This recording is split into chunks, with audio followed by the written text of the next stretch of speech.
Järgmine esineja on Heiki Mäki, Elcoteq SE asepresident, meil oli esialgu tiitel vale, oli Tallinna Elcoteqi juht. Heiki Mägi kohta ma leidsin järgmise tsitaadi ajalehest. Kuni Euroopas on olemas piisavalt suur turg, siis õigustab ennast igati ka tootmine Euroopas. Seda eriti valdkonnas, kus tooted muutuvad kiiresti ning nende elutsükkel on lühike. Okei, Heiki.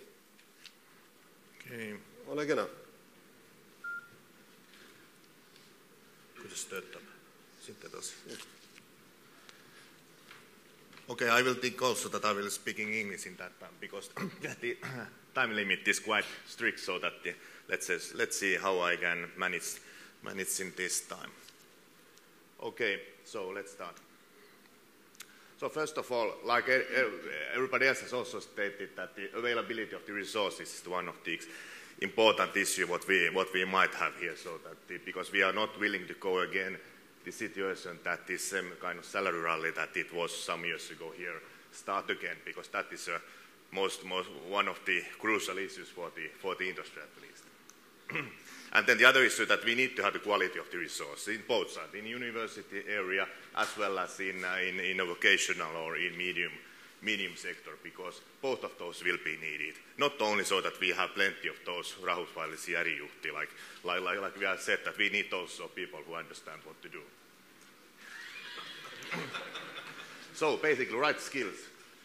Like here the guy is saying, so that yes, I have a good technical skills, but the industry is not maybe always needed those theoretical skills. They need to practice experience of the issue, and that is the only way to learn by doing, basically. And of course, those what you have learned somewhere in the years ago might be outdated in someday. And then as well as the competencies, which are extremely important issue, that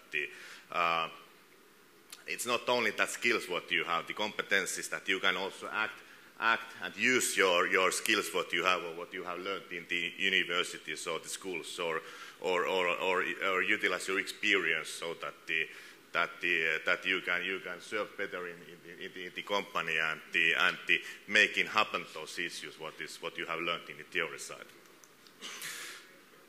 So to reach that, I see that one of the big issues is the cooperation between the industry as well as state and the universities, because what I see at the moment, that is definitely now missing in Estonia, because we have an industry existing, we have a quite big university network existing, but there is no cooperation between of those. The university is not understanding what the industry will need, and maybe also the industry side, we are not able to give our message to university that well, that what will be needed, what will be needed today, what will be needed also in the future. And that is, like I mentioned, show that those human resources, those skills, those competencies are this kind of big resources for the companies, and also most probably that will be also vice versa, giving some kind of money, some kind of funding also to that educational sector.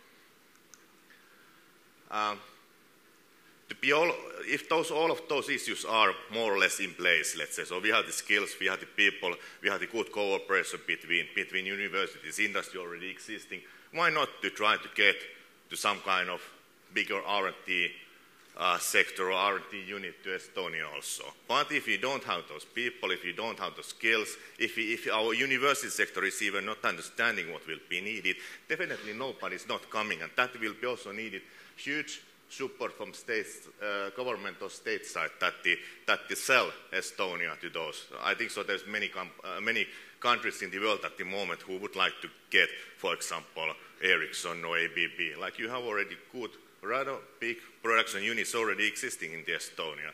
But what to make that those companies, for example, start to establish, for example, their R&D centers here?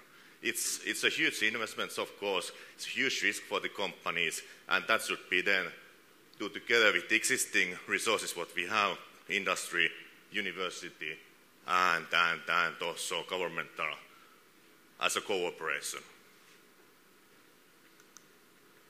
Then something then what companies need to do to be more let's say so effective improve the efficiency is then simply to say to reduce the fat. We can say here that the picture is saying that it's nice to sailing there because so much water, so much fat, you are not going to hit those stones that easily. But let's see when you're reducing the fat.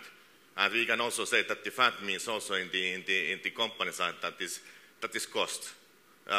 In a way that if your organization is too expensive, it's nice to live, you don't have any worries, but when you start to reduce the cost base, you start also to be close to hit those stones.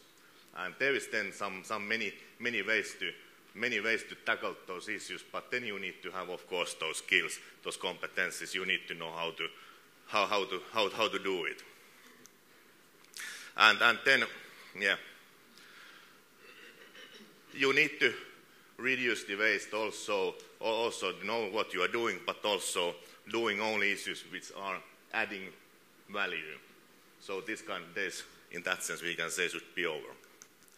And doing smarter, we can say there's the Japanese, mainly of all of those methods what we can use or what is existing are coming from Japan, and meaning also that the everyday small improvements by every people in that factory, so that is this kind of continuous improvements.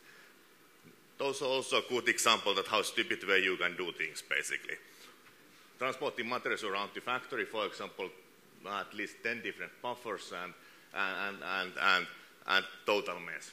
What easily happens if you are not thinking? That is basically what, for example, Japanese are trying to avoid. That's why they are a bit also, maybe not always faster, but a bit smarter and more effectiveness. The effectiveness is higher than what we have here. And also the balancing the issues.